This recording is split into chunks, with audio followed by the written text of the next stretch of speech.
Ever wondered what happens when a cowboy becomes a samurai and takes on ninjas, robots and aliens in a quest to become a super ultra sexy hero? No, me neither, but this game is as wild as it sounds. I'm Joe, an ex-gaming industry pro, and today we're reviewing Rising Zan, the Samurai Gunman on the PlayStation 1. A cult classic that mixes spaghetti westerns with over-the-top samurai action. Rising Zan was released for the original PlayStation in 1999. 1999 saw the release of iconic games like Silent Hill, Super Smash Bros. And Gran Turismo 2, which all set new standards for gameplay and for storytelling. The Sega Dreamcast also launched this year with impressive graphics and even online capabilities, the first console to include a built-in modem for online play, setting the stage for the future it wouldn't be a part of. Rising Zan released to a mix of reviews ranging from 8.5 down to 5s, and while it may not have had much of an impact, it came before Devil May Cry, which shares a lot of the same DNA. I'm not saying DMC was influenced by this, just saying that the over-the-top, stylish action with hybrid combat mechanics of Rising Zan showed us a glimpse of what was to come. Developed by UEP Systems and published by Agitech?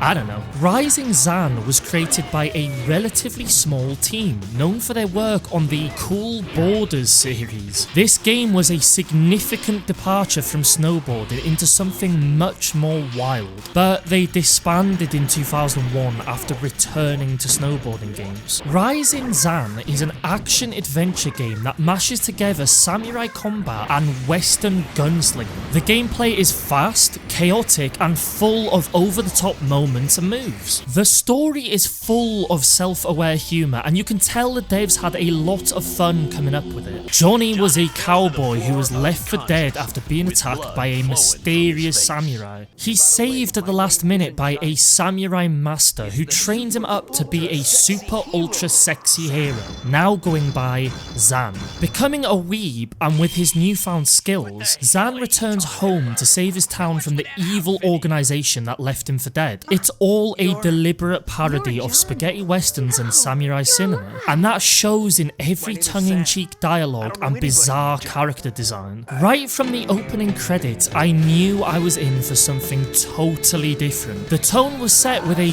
quite catchy, cheesy theme song, and the action just never seemed to slow down. The core mechanics complemented this action by being genuinely fun and flowing well. At the heart of the gameplay is the combo system. It's flashy, satisfying, and a great way to rack up points and unleash the over-the-top hustle time. I think it's called that, but it sort of works like the devil trigger from Devil May Cry, except your sword becomes really, really big. The joke isn't lost on me. And you become really quick and powerful. Honestly, it's really fun to break out and just super absurd. However, while the katana feels fantastic to wield, the revolver doesn't quite have the same punch. It's more of a secondary tool than a core component of the combat, adding a layer of variety but rarely becoming the star of the show. Except for when I was spamming the fan the hammer technique at certain enemies or items, I needed to cheese it sometimes.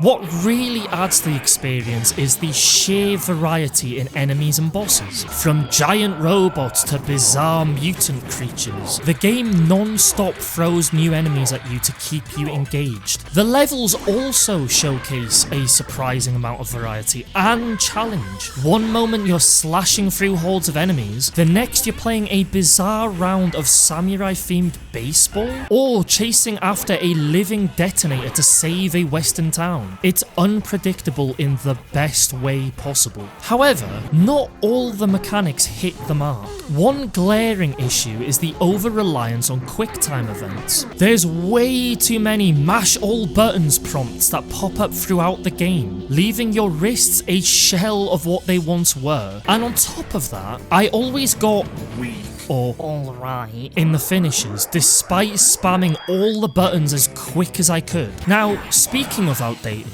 the camera and controls are relics of their time.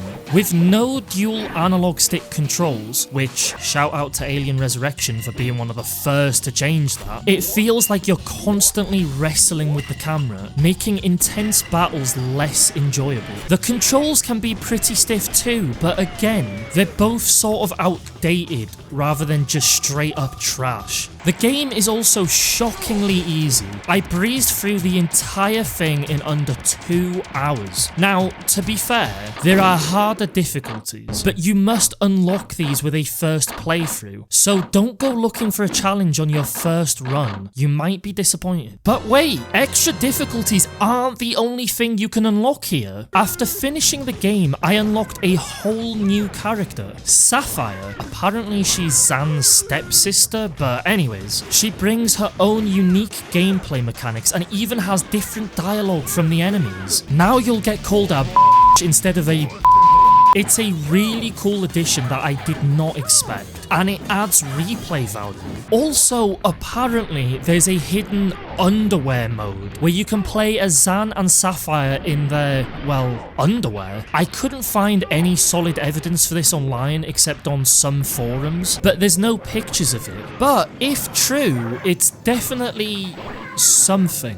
Whether it's real or not, one thing is definitely real in this game, and that's the unique visual style. Are you guys proud of that segue? Because I am. While the graphics haven't aged well, there's a charm in the visuals that delivers a decent experience. Bright colours, exaggerated character models, and a cartoonish art style mean that the personality still shines through. The audio stands out to me in this game massively. The soundtrack is a mix of Western and Japanese influences, creating a unique experience that perfectly matches the theme. The voice acting is so good at being cheesy that it just adds to the game's charm. On top of that, some enemies have voice lines, but they're conveyed through random noises, like their Pokemon, which I must admit just works well for some reason. I can't quite put my finger on why it works well. Do you guys have a clue? As a side note, I've had the main theme stuck in my head this